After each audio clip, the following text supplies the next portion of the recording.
I never thought I couldn't conceive. I assumed I just could. We take it for granted until we're told it's not going to happen. That's when the tough decisions have to be made, and you can start to feel vulnerable. That's when you have to be honest and decide what is next. Intrigued? Then sit back, relax, and listen to find out. On this episode, I'm joined by Suzy Stanton, who shares with me that just because you can't get pregnant doesn't mean you can't be a parent or a mum.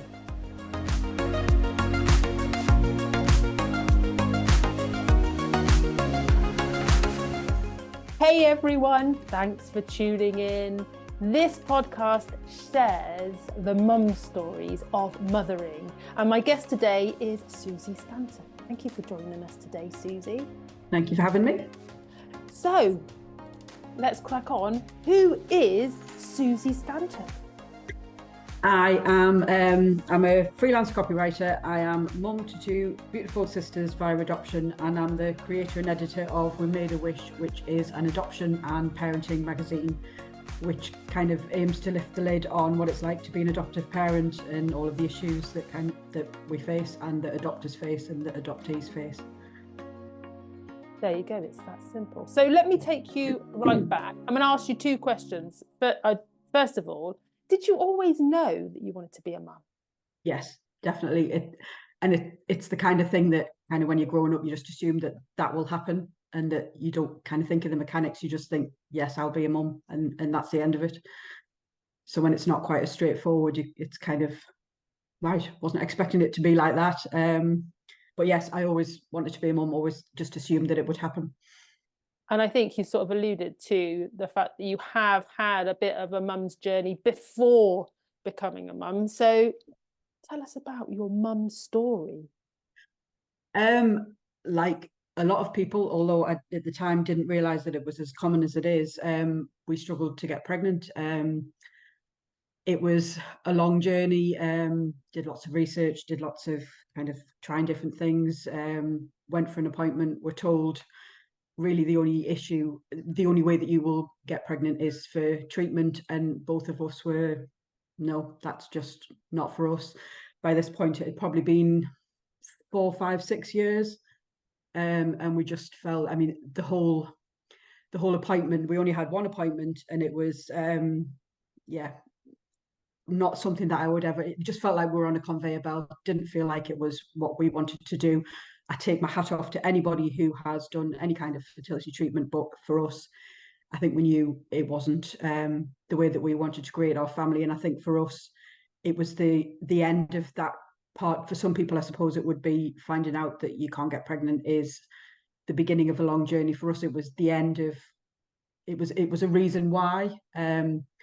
So we brushed ourselves off and thought, no, it doesn't matter how it happens. We just want to be parents. So from then on, it was kind of, we'd always thought about adoption, and that was what we decided that was the route we were going to take.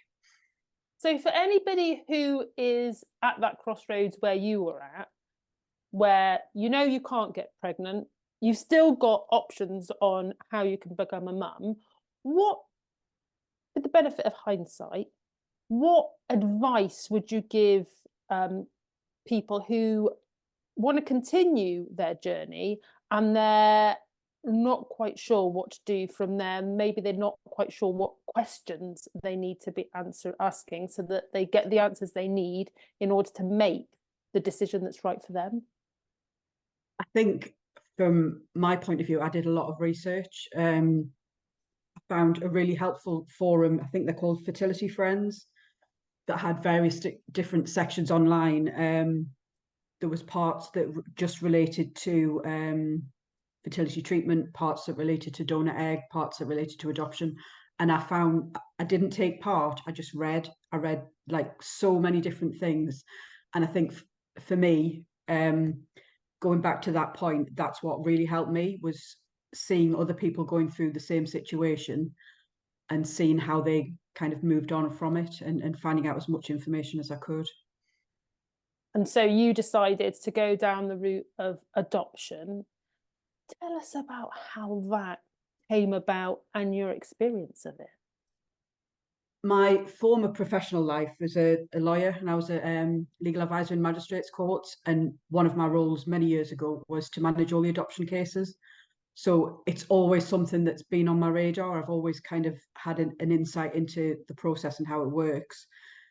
Something that we discussed kind of a long time before it got to the point where we knew that we weren't going to get pregnant. And it just kind of, we both knew that that was the best way for us. In terms of how the process works, again, do a lot of research. It was 10 and a half years ago for us. So the process then is different to, it's similar, but in a different way to what it is now. We went with our local authority. We found out information about kind of the process and everything from their website. And I think that kind of planted the seed for me about the magazine, because it's very cold information. It's kind of factual. This is what happens. This is stage one.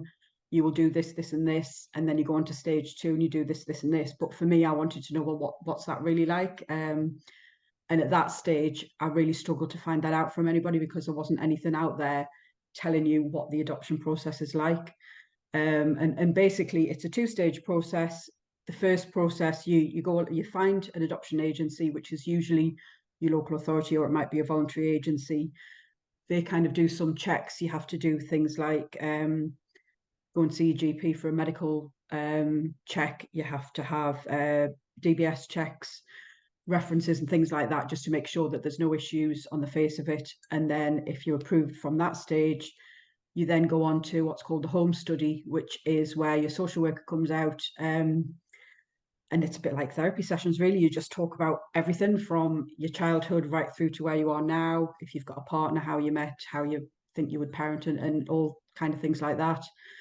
They prepare a report, and then you have to go to a panel, which is a group of strangers who decide whether you can be a parent, which is like amazing, terrifying, and so many other things. So it usually takes around about, from expressing your interest to being approved, hopefully about 6 or 7 months, and then after that stage you go on to be matched, which can take a lot longer.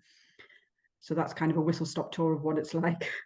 Do you know what? Whilst you were talking and you were telling me about the process, and I'm thinking, crikey, for me to become a mum, and anybody who is fortunate enough to be able to conceive, well, nobody checked me or made sure that I was gonna A, be a good mum, B, I wasn't carrying any baggage that might influence my ability to parent, and C, whether, like, physiologically I was capable of being a good parent. So and I can understand, obviously, because you're going to take on a child. That is thorough. How did it feel? Parts of it, it sounds a bit odd, but parts of it I really enjoyed. It kind of gave me and my husband an insight into each other's childhood, but that we probably never talked about, and kind of realized that we were quite similar. But things like initially, I mean, I've never tidied my house or cleaned my house as much as I did for the first visit. And I did actually put our empty wine bottles in our next door neighbour's recycling bin, just in case the social worker looked in the recycling bin, which obviously she didn't. We were very lucky because our social worker was absolutely amazing. She got us straight away for being assessed for our eldest daughter, and that made such a massive difference. But it's the kind of, you just have to go with it. There were a lot of parts where you kind of thought, if I just went out on a one night stand or whatever and got pregnant, nobody would ask me this question. But the whole point of it is you're going to be parents to children who've already experienced early life trauma. So, they have to be as sure as they can be that you're up to doing it. But yeah, parts of it I really enjoyed, parts of it not so much. And you adopted your two girls both when they were under one, although obviously they are 4 years just apart. over 9 now and 5. How did you decide that you wanted young children as opposed to having children who were maybe a bit older, 5, 6 years old? I think, again, going back to my professional background, knowing what I knew about the kinds of trauma and the kinds of things that children experience, I felt for us, and we both felt that having a child as young as possible meant that we could kind of learn about that together. It's a lot more difficult. And again, I take my hat off to adopters who adopt sibling groups or older children, because generally they have a lot more issues that are obvious. They've generally lived with birth family and experienced some horrendous things. And we just felt for us, as young a child as possible.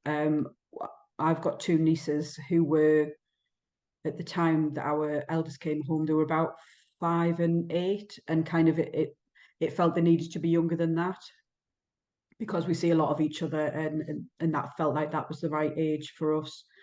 But it's very sad the way, in some ways, that adoption takes place, because when you're matched, you have to say the kinds of issues and things that you feel that you can deal with, because it's no good saying, oh yes, I can cope with that, and then you can't, because then the child isn't going to be safe and isn't going to be protected. So it's kind of been very honest in a way that you would never have to when you were having a birth child, because you don't get to choose anything.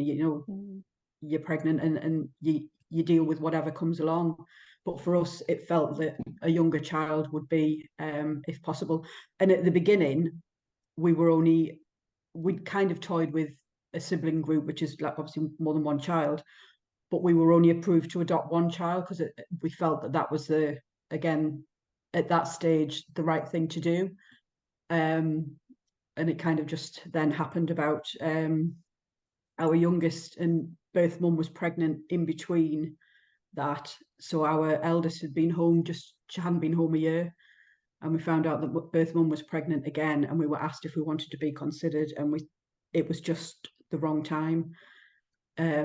Our eldest was just starting nursery. I was going back to work, and it was just too much. And that's something that I think, again, going back to, if you had a birth child and then you got pregnant again, you wouldn't kind of pick and choose the time. It just happens when it happens.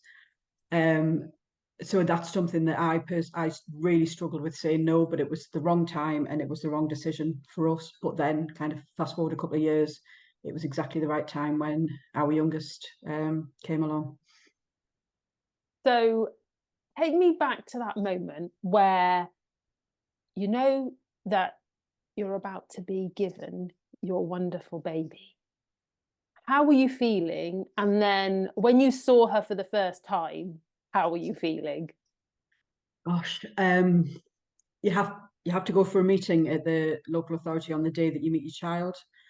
It's kind of done differently now, and they have kind of bump-in meetings so that you see them in like a play group or something like that first. But for us, none of that took place. We went for a meeting first, and then the foster carer left to go and prepare our daughter for kind of us going. So we had to drive to her house to see her for the first time, and it was like something out of a movie. It just felt ridiculous.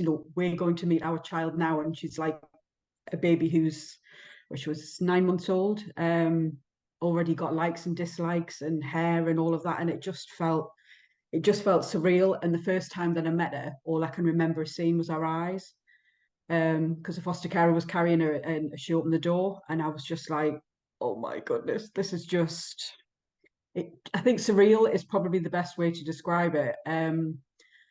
We knew that she was our daughter. My husband, was besotted from the second he met her, but I was just kind of like, I was just waiting for somebody to say, nah, that's not really happening, and kind of there's been a big mistake and all of that, whereas he was just like, in the moment, just loved it from the second he met her.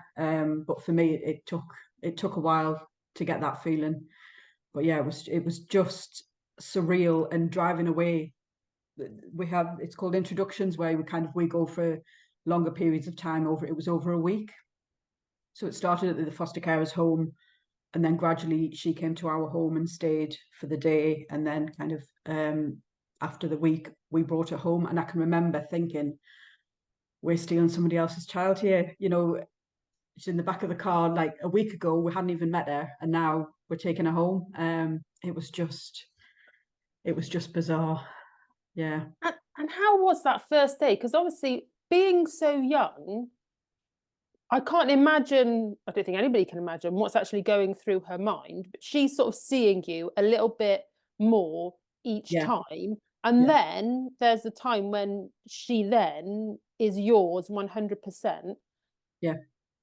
How was that? Because I would be thinking, I know my children when they were months old, if I would have handed them over to someone, they would have heard it on the other side of the world. So Yeah. that must, I would have felt really nervous. How did that go? Down to the foster carers, basically, they're brilliant, utterly brilliant people. And again, take my hat off to them. I don't know how anybody can be foster carers and having to hand over children, but they were very professional, knew how to prepare a child. So we slept with cuddly toys for a couple of weeks so that it had our smell on them. And I'd completely forgotten about this until we actually went to the foster carer's house the first day, but we'd done photographs and laminated them of just me and my husband. And when we went in, there were photographs everywhere of us kind of stuck on the wall and everything. And, you know, it's that kind of moment where I wish I'd brushed my hair because I looked like not that great on that. But they were everywhere. So it wasn't a kind of two complete strangers coming in. She knew kind of who we were in terms of it was a familiar face. And actually, you know, to this day, for both of them, it just amazes me how well she coped with that. It was gradually we took over more of her care, but on the first day, we literally just sat on the floor with her. Foster carer was there, and then the next day, kind of, she would be there for a little bit and then kind of move away and leave us to it. But for me, the most terrifying part of it was because the foster care has been her parent for 9 months, and we're just there like, yeah, I've changed like 5 nappies in my life. My sister was kind of holding bits, and it was all fine, but she had our daughter had a virus, and the nappy was just like, and trying to clean it, pretending that I knew what I was doing without kind of gagging and getting it all over her was just a massive challenge. And then you kind of think, oh, well, that's it. They're going to say, well, you've got no idea what you're doing. You can't take it home kind of thing. So it's learning how to be a parent in a spotlight, in a goldfish bowl. But like I say, the foster carers were absolutely amazing. And they're still, we don't see them, but we keep in touch with them, and they will be part of our lives forever because they are, you know, the most amazing people ever. To be able to do what they do, and they were foster carers for our youngest daughter as well. So it meant for them it was a wonderful experience being able to see both of them together, because it was 4 years apart. So yeah, it's the most bizarre kind of situation, and it makes such a difference. There are a lot of, like every kind of occupation, there are brilliant foster carers, there are those that are not quite so good. And I think for us, that's what made the difference, that they were absolutely amazing. So I'm going to ask you this question. I don't know the answer. So you clearly do know the answer. At what point do you tell your children that they're adopted? We have always, we don't necessarily use the word adoption, but Okay. both of our daughters are growing up knowing that they didn't grow in my tummy. With our eldest, I think she was around about 2.5, and our nursery nurse was pregnant. So it kind of brought on conversations about, oh, there's a baby in our tummy, and was I in your tummy kind of thing. So we introduced it then because it was a natural time to do it. And we said to her that she grew in our hearts. And then she tried to kind of shove a cuddly toy into my heart kind of thing. So they've always known it, and that's the best way of doing it, because then it isn't, you know, adoption is a huge thing, and I can't imagine what I would have felt like if I'd learned that.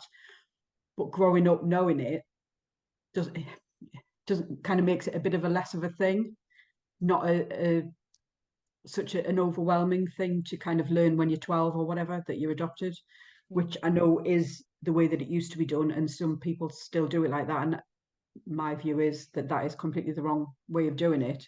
So our children are growing up knowing that they're adopted. They ask questions. You know, they've seen pictures of their birth family. They've got a big birth family. There's a lot of siblings. They know all about them, but we don't kind of shove it down their throats. It's whenever they want to talk about it, we do. And I think hopefully that is the best way of doing it. They've always known that, so it's not anything different for them. I've interviewed a lady who had donor eggs, and we had a similar conversation about, well, being open and honest that the egg wasn't from mummy, and similar to you, no, she is mummy regardless of where and what happened. Yeah. And she said that she's been very open and honest from the beginning, and her son, he's 4 now, knows that although the egg wasn't from mummy, mummy is mummy. Yeah.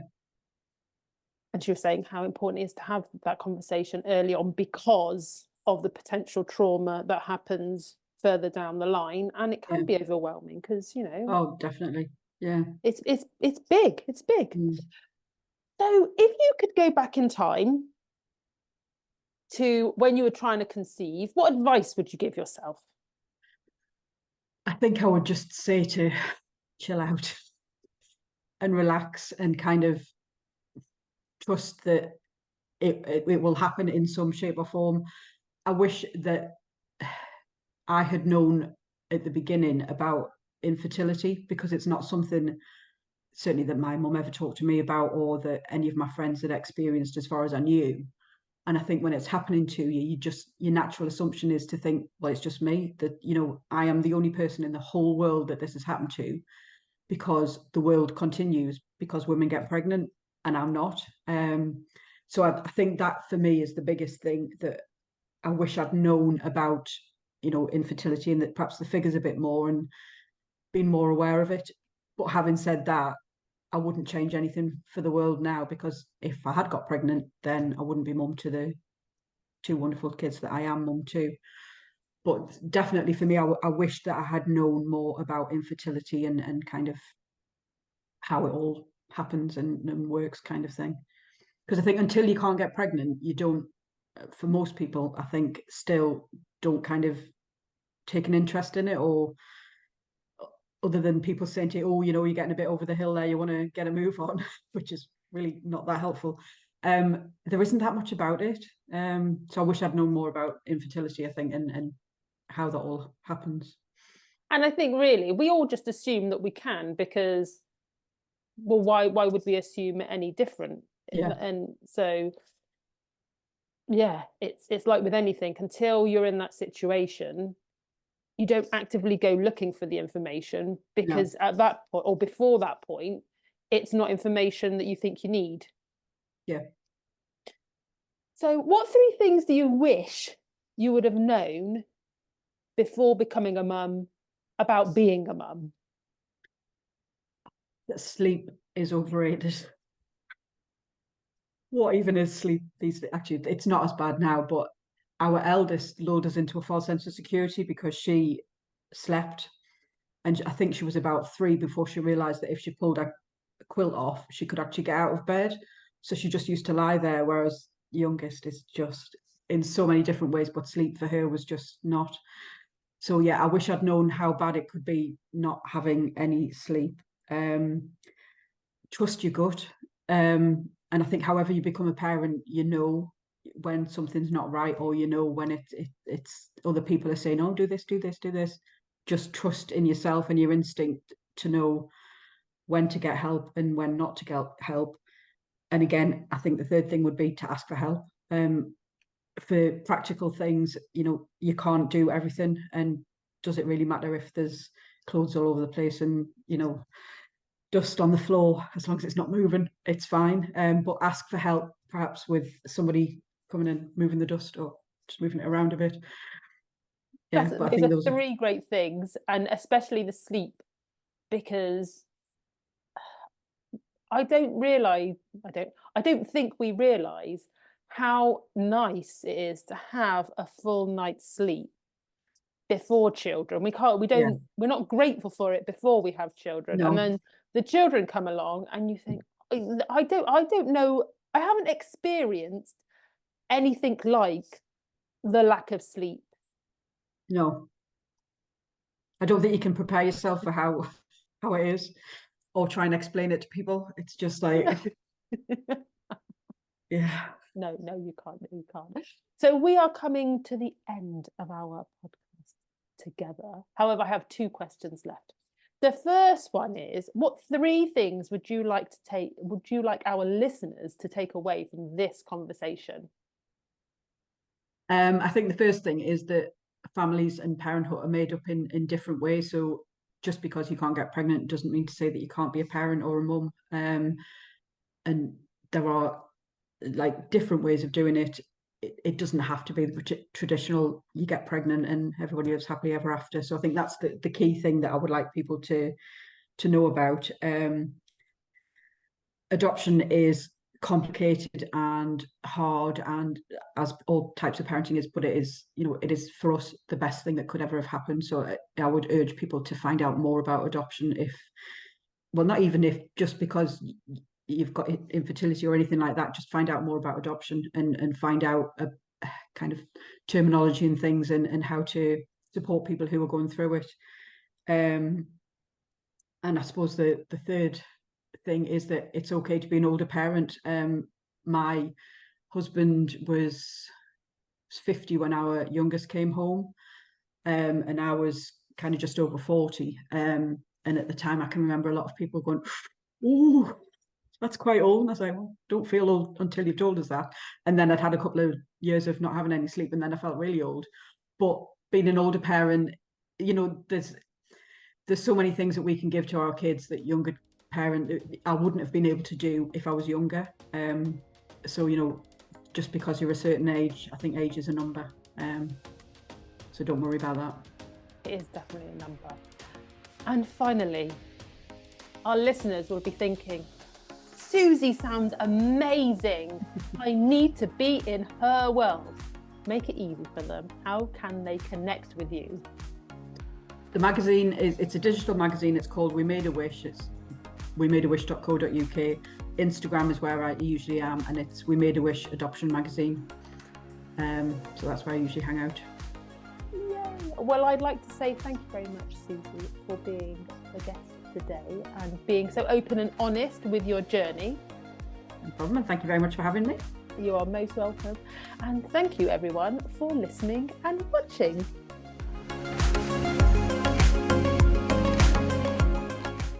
Thank you for listening to this episode of What the Mum.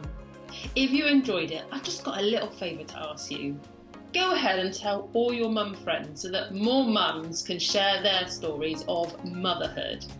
And also, don't forget to subscribe and come and connect with me. Take care, everyone, and see you at the next episode.